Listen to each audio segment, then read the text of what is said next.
Hello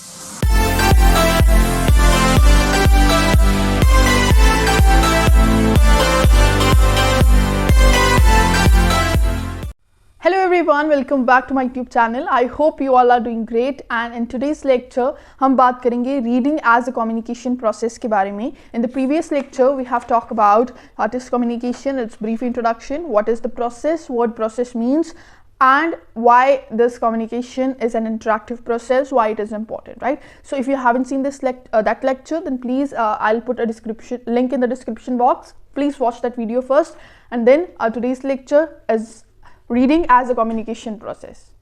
So what is basically reading and what is communication process? So हम बात करें अगर communication process की communication की बात करें तो reading, listening, speaking and writing, these all इन सब के सुमेल से हम कह सकते हैं कि communication बनती है. और एक communication effective तब बनती है जब ये चारों चीज़ों में balance होगा, right? So if you are a good listener, then only you can be a good speaker. If you are a good reader, then you can be a good writer.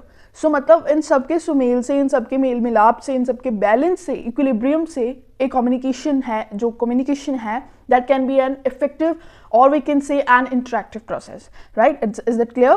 ठीक है, I hope this is clear till now, right? So reading कहते हैं कि important communication process है ना. What that mean कि why it is so important, reading क्यों important है?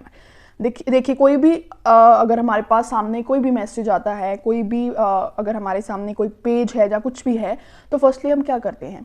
हम उसे देखते हैं, फिर हम उसे पढ़ते हैं, मतलब रीड करते हैं. उसमें से ये समझने की कोशिश करते हैं कि जो वो सामने वाला बंदा है वो क्या कहना चाहता है. ठीक है, that can be a reader, sorry that can be a कोई भी चीज़ हो सकती है. वो सामने वाला जो सेंडर है, ठीक है, वो हमें क्या बात कहना चाहता है, हम उसे समझने की कोशिश करते हैं. So reading of course is a complex process.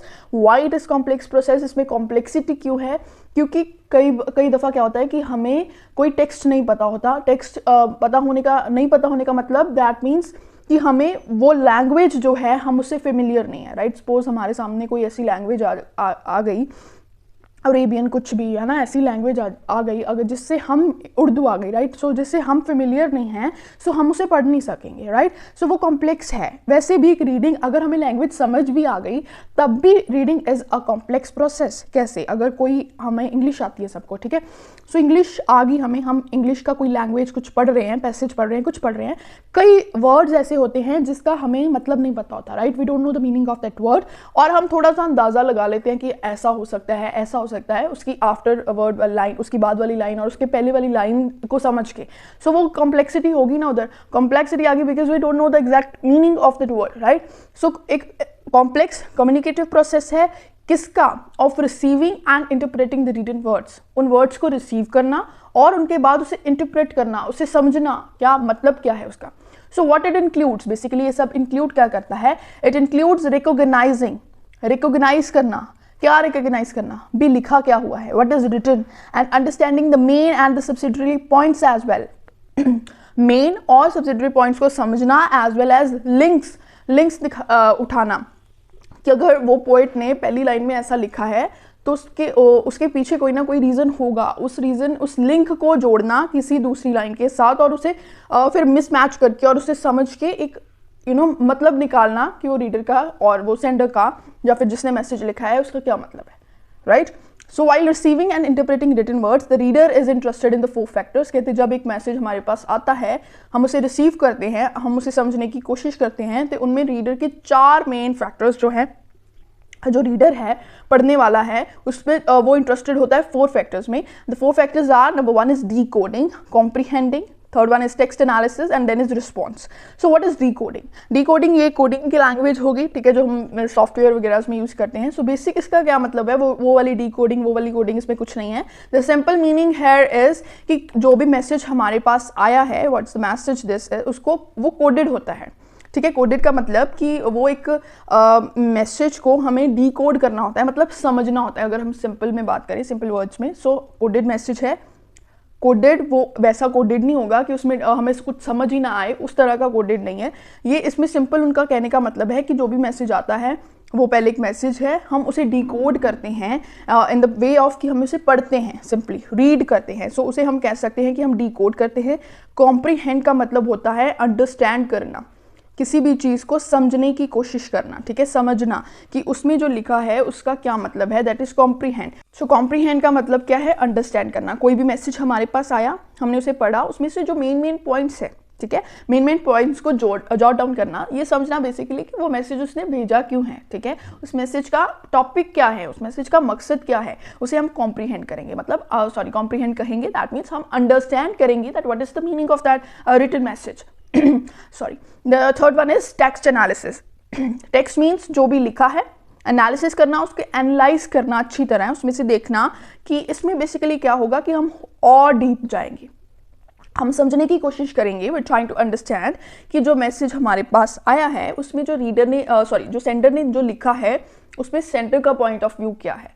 हम अपने पॉइंट ऑफ व्यू से भी देखेंगे, हम सेंटर के पॉइंट ऑफ व्यू से भी देखेंगे, फिर will try to understand it कि मेरे पॉइंट ऑफ व्यू से अगर मैं बात कर रहा हूँ और या फिर सेंटर के पॉइंट ऑफ व्यू से अगर मैं देख रहा हूँ तो वो क्या वो बैलेंस बना रहे हैं। दैट कि देखो कोई भी चीज़ हमारे सामने आती है तो हम पढ़ के उसे हमेशा एग्री नहीं करते, right, sometimes we disagree with it. So वो क्या है, अपना अपना एक देखने का नज़रिया, ठीक है, हो सकता है कि और को वो चीज़ ठीक लगे लेकिन हमें नहीं लग रही, दैट मीन्स हम उसे एनालाइज करते हैं properly. So this one is the text analysis, right.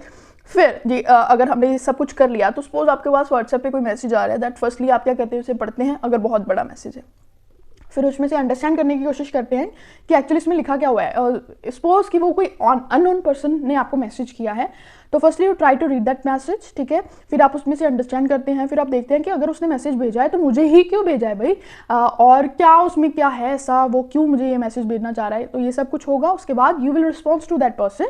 That response में भी इमीडिएट रिस्पॉन्स, जैसे कि मैंने व्हाट्सएप का मैसेज कहा है कि वो इमीडिएट रिस्पॉन्स हो सकता है, आप उसे उस टाइम रिस्पॉन्स कर सकते हैं, और that can be later on response. वो कैसे, for example you are reading this और you are reading this book, for example ये KLS की बुक जो हम कर रहे थे, हम ये रीड कर रहे हैं, तो इसका हम इमीडिएट रिस्पॉन्स तो कुछ देंगे नहीं, राइट। व्हाट वी डू, हम पेपर में जाएंगे, उसमें जब क्वेश्चन आएगा तो हम लिखेंगे, सो वो क्या होगा, वो तब का रिस्पॉन्स होगा, that will not be immediate response. For example अगर कोई लेटर हमारे पास आई है, कोई ईमेल आई है, तो हम उसका इमीडिएट रिस्पॉन्स करेंगे, ठीक है। लेकिन अगर कोई मैसेज किसी ने, कोई नॉलेज हमें मिली है, ठीक है, सो नॉलेज को भी क्या करेंगे, हम पढ़ेंगे। अगर हम बुक पढ़ रहे हैं तो हम उसे पढ़ेंगे, अगर हम कोई नॉवल पढ़ रहे हैं तो हम उसे पढ़ेंगे, उसमें से मेन पॉइंट्स उठाएंगे, उसे टेक्स्ट एनालिसिस करेंगे, लेकिन वो हम रिस्पॉन्स नहीं करेंगे। हम रिस्पॉन्स उसका तब करेंगे जब एक्चुअली इट इज़ नीडेड, ठीक है, हमें किसी और को नॉलेज देनी होगी, तब हम उसका जो रिस्पॉन्स है वो देंगे, राइट।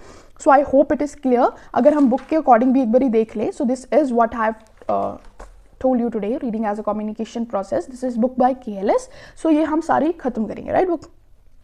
सो ये सारा वैसे तो मैंने इंपॉर्टेंट आपको बता दिया, लेकिन फिर भी हम पढ़ लेते हैं। डीकोडिंग और interpreting in reading refers to changing the coded message into the information since it involves understanding the written language. इसमें क्या होगा कि हम उस लैंग्वेज को समझेंगे, वी ट्राई टू अंडरस्टैंड कि उसमें जो वर्ड्स है हमें उसका करेक्ट मीनिंग पता हो, रिकॉग्नाइज द वर्ड्स एक्यूरेटली, वही बात आ गई, understand the definition of word, ठीक है, वर्ड्स का मतलब क्या है, उसके जो यूज़ किए गए वर्ड्स हैं वो कैसे है, किस कॉन्टेक्स्ट में यूज़ किया गया है। A written word can be coded only if we know the language in which the message is coded. तो ये सब हम तब ही कर पाएंगे जब हमें लैंग्वेज का पता होगा जिसमें वो जो मैसेज है वो डिकोड किया गया। अगर आपको मेरी मतलब जो स्पीड है वो थोड़ी कम लगे, then you can increase the speed, आप नॉर्मल से थोड़ा उसे मतलब इंक्रीज करके देख सकते हैं, but if you are comfortable with then it's okay. Okay, ये हो गया हमारे पास first one, that is what is that, decoding, ठीक है। Next is comprehending. कॉम्प्रीहेंडिंग का मतलब है अंडरस्टैंड करना। Comprehension in reading refers to identification of central thing, वही मेन आइडिया क्या है, मेन आइडिया, सपोर्टिंग डिटेल्स और उसका राइटिंग पैटर्न कैसा है, ये सब हम देखेंगे, right. So you can take a screenshot और आप इसे पढ़ भी सकते हैं बाद में, ठीक है। सो मैं आपको सिंपल बता देती हूँ अभी। टेक्स्ट एनालिसिस में क्या होगा, is essential for critical and evaluating understanding of a text. Text analysis refers to the process of identifying a relationship among different units within the text in order to distinguish between relevant क्या है, relevant information क्या है, direct information क्या है, indirect information क्या है, क्या वो मेरे पॉइंट ऑफ व्यू से सही है, क्या मैं उसे समझ पा रहा हूँ, ठीक है, फैक्ट्स क्या है, ओपिनियंस क्या है, एग्जाम्पल्स क्या है, ये सब टेक्स्ट एनालिसिस में आएगा, मतलब डीप से उसकी स्टडी करना। Then is a response is a action और a reaction to the written message. It completes the reading process as it is the last step of reading, so this could be the last step because हम सब पढ़ने के बाद ही response करते हैं। so a response to a text depends mainly on our correct understanding and evaluation of text, ठीक है। अगर हमने प्रॉपरली टेक्स्ट को अंडरस्टैंड किया, सपोज कोई मैसेज करता है आपको कोई दोस्त या और आप उस मैसेज को समझ नहीं पा रहे राइट, कि वो लिखना कुछ और चाह रहा है, उसका पर्सपेक्टिव कुछ और था, लेकिन आपने कुछ और ही समझ लिया, आपने उसे रॉन्ग वे में ले लिया and you respond to that way, और उसका वो मतलब ही नहीं था, उसका वो मकसद ही नहीं था कहने का। सो वो क्या हो गया कि हमने अच्छे से उस पॉइंट, उस टेक्स्ट को अंडरस्टैंड नहीं कर पाए, हम एवेल्युएट नहीं कर पाए, तो हमारा जो रिस्पॉन्स है बाद में हम कहेंगे नहीं नहीं सॉरी यार मैं तो समझ नहीं पाया, तो वो क्या हो गया कि वो गलत रिस्पॉन्स हो गया उस टाइम के लिए। So we may immediately respond to the message, as in case of reading a letter, a memo, or an email message, or a fax message, or we may need to remember the information so that we are able to use it in some other form later. So ये सब मैंने आपको clear कर दिया. I hope it is clear. So in the next video हम बात करेंगे characteristics of reading के बारे में. And if you like this video, then please don't forget to like, share, subscribe, and hit that bell icon for more such amazing videos. And you can also comment down कि आपको कोई और topic पे अगर कोई video चाहिए होगी। Basically मैं एक नेक्स्ट सीरीज़ भी लेके आ रही हूँ जिसमें हम बात करेंगे चाइल्ड साइकोलॉजी के बारे में। सो अगर आप इंटरेस्टेड हो देन आप कमेंट करके ज़रूर लिख देना कि yes of course child psychology we need it. So bye bye, see in the next video.